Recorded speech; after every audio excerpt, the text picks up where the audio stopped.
ভারতবর্ষের দ্বিতীয় বৃহত্তম রথযাত্রা হিসেবে পরিচিত মাহেশের জগন্নাথ দেবের রথযাত্রা এবছর 628 বছরে পদার্পণ করল এই উৎসব। এরই প্রাক্কালে মাহেশ জগন্নাথ দেব ট্রাস্টি বোর্ডের পক্ষ থেকে এখানকার মহাপ্রভুকে দেওয়া ভোগের প্রধান মিষ্টি বালা সন্দেশ গুটকে সন্দেশকে জিআই ট্যাগ দেওয়ার আবেদন জানানো হলো। তার পাশাপাশি এই প্রাচীন বিগ্রহ এবং এখানকার রথের ইতিহাস যাতে ইউনেস্কোর স্বীকৃতি পায় সেই নিয়েও ঊর্ধ্বতন কর্তৃপক্ষের কাছে চিঠি দিয়ে আবেদন জানানো হয়েছে। এই প্রসঙ্গে মাহেশ জগন্নাথ দেব ট্রাস্টি বোর্ডের সম্পাদক পিয়াল অধিকারী জানান, পুরীর পর মাহেশের জগন্নাথ দেবের রথযাত্রার পরিচিতি জগৎ বিখ্যাত। 628 বছর আগে স্বামী ধ্রুবানন্দ ব্রহ্মচারী মাহেশে প্রভু জগন্নাথ, বলরাম এবং সুভদ্রার বিগ্রহ স্থাপন করেছিলেন। সেই মূর্তি আজও পূজিত হয়ে আসছেন।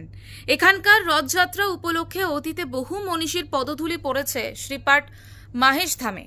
তার মধ্যে ঠাকুর রামকৃষ্ণ, মা শারদা, রবীন্দ্রনাথ ঠাকুর, ঈশ্বরচন্দ্র বিদ্যাসাগর থেকে গিরিশচন্দ্র, স্বামী বিবেকানন্দ সহ বহু গুণী জ্ঞানী রয়েছেন।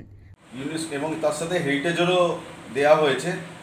যেহেতু এত প্রাচীন মন্দির, ভারতবর্ষের দ্বিতীয় বৃহত্তম রথযাত্রা উৎসব হয় মাহেশে, এবং সারা পৃথিবীর মধ্যে আমাদের যে অন্যতম জগন্নাথ দেবের আইডল আমাদের মাহেশে পূজিত হয়ে আসছে বছরের পর বছর।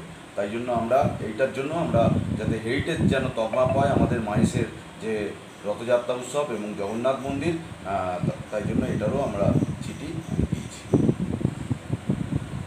এবং জিআই ট্যাগের ব্যাপারেও আমি একটা চিঠি দিয়েছি ম্যাডামকে, যে আমাদের যেমন রসগোল্লা যেমন জিআই ট্যাগ পেয়েছে, সেরকমই বহু প্রাচীন ইতিহাসের মধ্যে বিজড়িত হয়ে আছে আমাদের গুটকে সন্দেশ এবং বালা সন্দেশ মাহেশে।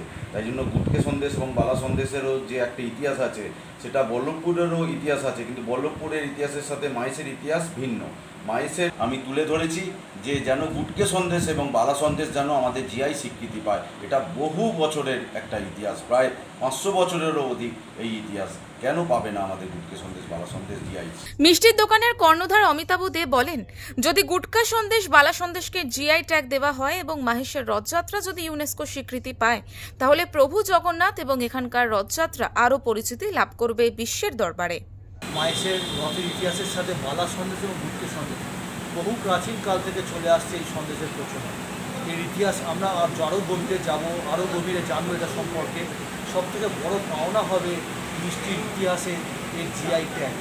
আজ আমরা রসগোল্লার জিআই পেয়েছি।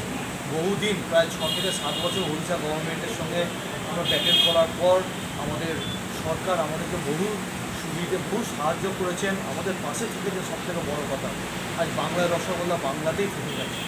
কাল এই মাহেশের বালা সন্দেশ এবং গুটকে সন্দেশের ইতিহাস সারা দুনিয়ায় মানুষ করবে তাদের জিআই ট্যাগ হিসেবে। এটা আমাদের কাছে আমাদের ইতিহাসে বড় পাওয়া। মাহেশ থেকে সুনন্দা দত্তের রিপোর্ট, ওঙ্কার বাংলা।